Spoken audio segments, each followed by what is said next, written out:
Hi guys, it's Mike here.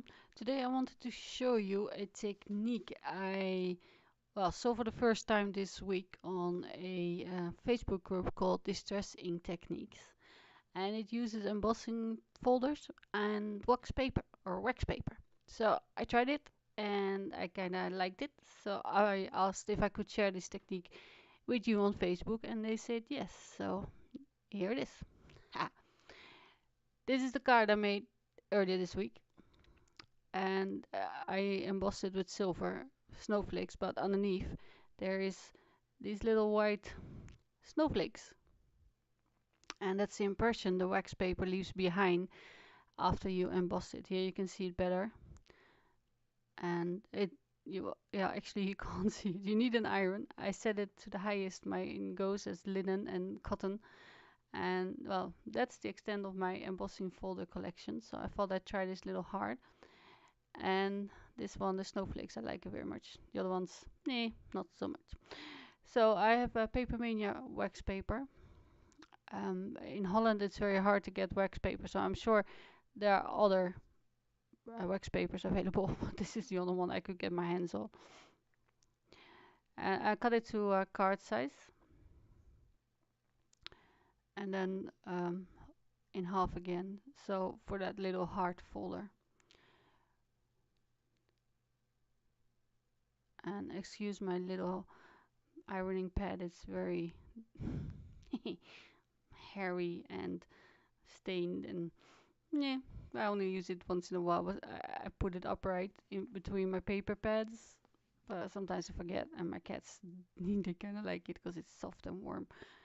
So big shot, tab 1 for embossing, and then I use a piece of scratch paper to make the impression deeper on the wax paper. So the wax paper goes in between with some paper, and then you pass it through the Big Shot or any other embossing machine you have. And you can use the scratch paper, I guess, because it's beautifully embossed, and so is the wax paper. So I'm also doing it for the little heart, but then the extra paper kind of tore the wax paper, so and it didn't turn out the way I liked anyway, so you'll see that later, but I trashed it.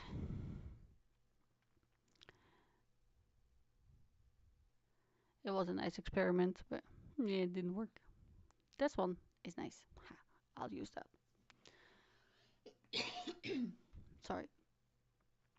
So after you embossed it, you put it between two sheets of paper. The wax paper, you put the wax paper between two pieces of cardstock where you blend on, and you iron it. And usually I put it in between a carrying sheet. I didn't, so now it moved. And I couldn't keep on ironing, but it was enough.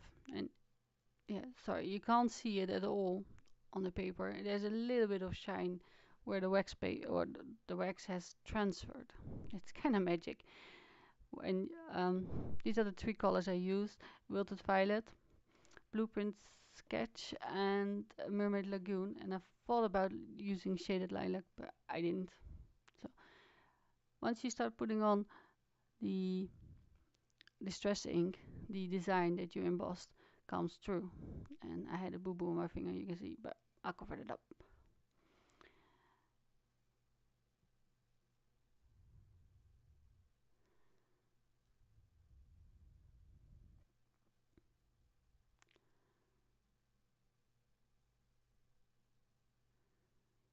I sped it up twice, so just in case you're wondering how long this took me. It's not that I thought about should I cut out parts and stuff, but I like how it reveals the pattern that you just iron on. It's so cool. I didn't want to, take out anything. And you basically just blend it, and you go back and forth until you cover the whole page or panel. And well, you can use any color you like. I thought this would be a nice alternative Christmas color combination, but also, because before, oh, here I'm pointing out the new foams from the inblending tools. they don't absorb the ink very well. I'm not very happy with them. And I bought a new brand from Joycrafts. It's a Dutch brand. So I'm looking forward to using those.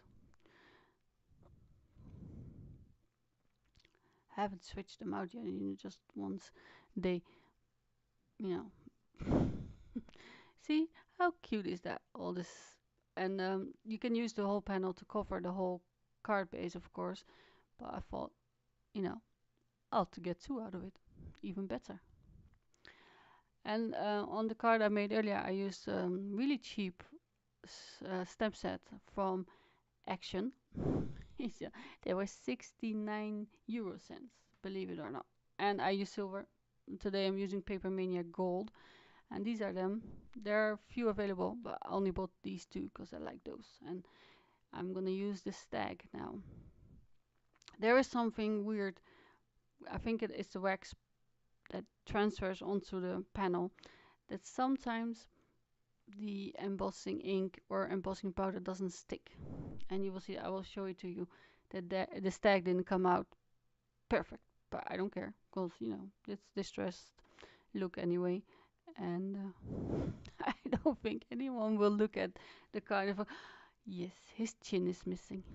No. I used to, start again when this happened, but I let go of my OCD. I even zoomed in for you guys, so on the beginning and on the end you can see that it didn't take. But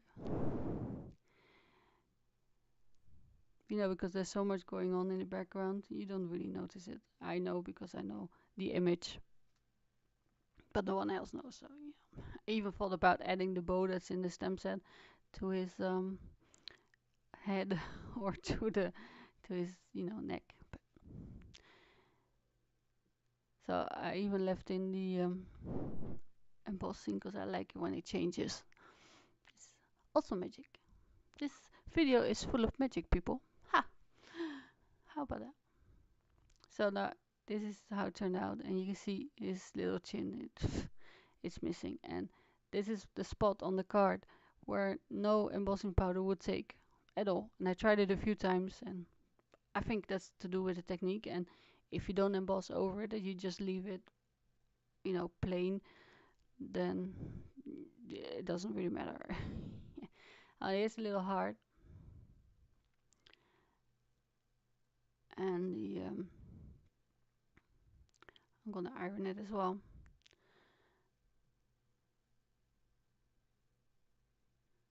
This I'm pointing at the highest setting and you can't see. That was smart, right? And it's hot, so please be careful because the paper does take up all the heat from the iron. And I'm using picked raspberry because it's a hard.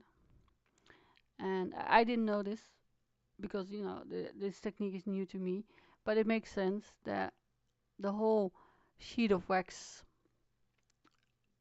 has transferred to a panel that is bigger than the one I'm using, or well, than the image.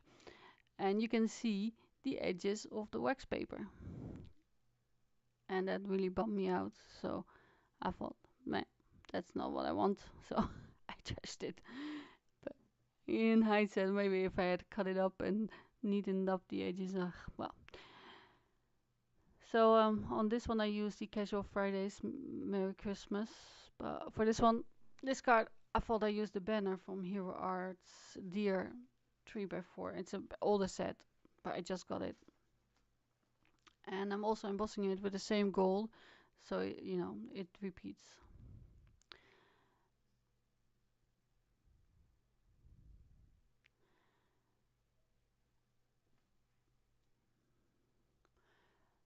So my embossing body is homemade, and my watermark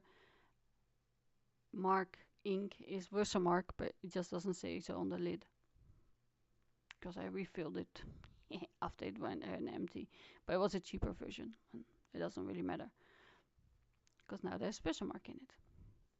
So again, gold, Paper Mania, and the other one was superfine silver, and I thought this was superfine gold, but it's just normal embossing gold. still worked fine on this really detailed stamp. And some foam tape for the panel. You can also, you know, mount it flush with some tape runner or double-sided adhesive, just what you prefer. I like to make a bit of a focal point. And then try to get it on straight. And on the card I made this week, the first one, I used sequins, but I thought maybe enamel accents from Ranger would also work. And I'm looking for a scrap paper because you need to get the air out, otherwise it explodes on your panel. And sometimes they get clogged, you need a needle. That's easy. And this one leaks. I don't know why, but I pulled white. I didn't use it in the end. Caribbean Coast for the blue, and grape soda because I think they match very well with the wilted violet and the Mermaid Lagoon. And I thought the white would, you know, be too stark, and I don't have the darker blue enamel accents yet. I might get them because I like them. And here it went out, so I just scrape away the little tail that it made. So, but that's the card. I hope you like it, and I hope you will give this technique a try. The link to the Facebook group is below, and I will see you again next week. Thank you for watching. Bye bye.